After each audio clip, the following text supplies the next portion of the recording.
Isa si Joel Chua sa sumira sa pagkatao at imahe ni Vice President Sara at isa siya sa maaaring balikan ni Vice President Sara. Once na makuwit ito sa kanyang impeachment trial, lumiliwanag na kasi ngayon ang eksplanasyon patungkol sa confidential funds. Aniya ni VP Sara, and you already heard some of intelligence. People who work in intelligence say that aliases are often used in intelligence operations. Yes, oo, alias. Alias ang ipinapangalan sa mga taong itinatago ang identity dahil nga confidential. At i-discuss ito, aniya ni VP Sara, sa kanyang magiging trial. Siguradong lagot dito ang mga buwayang kongresistang pinagtulungan si VP Sara.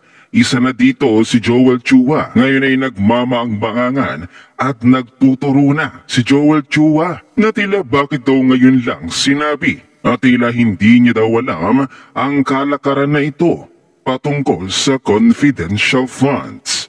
Kung pagbabasihan natin ng Philippine Constitution, Article number 9, Section 2 ng 1987 Constitution, the Commission shall have exclusive authority subject to the limitations in this article to define the scope of its audit and examination, establish the techniques and methods required therefore, and promulgate accounting and auditing rules and regulations, including those for prevention and disallowance of irregular, unnecessary, excessive, extravagant, or unconscionable expenditures or uses of government funds and properties. Sa madaling salita, kung may notices of disallowances mang in-issue, ito ay hindi pa final.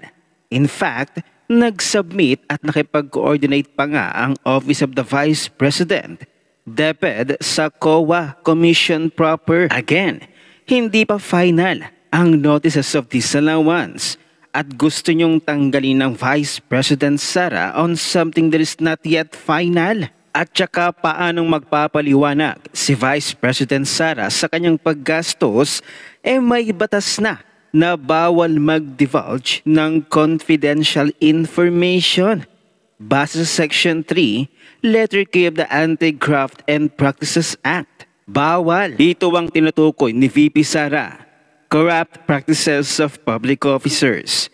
Divulging valuable information of a confidential character acquired by his office or by him on account of his official position to unauthorized persons, or releasing such information in advance of its authorized release date. The person giving the gift, present, share, percentage, or benefit referred to in subparagraphs, or offering or giving to the public officer the employment mentioned in subparagraph, or urging the divulging or untimely release of the confidential information referred to in subparagraph of this section shall together with the offending public officer be punished under Section 9 of this Act and shall be permanently or temporarily disqualified in the discretion of the court from transacting business in any form with the government. O ayan, Joel Chua,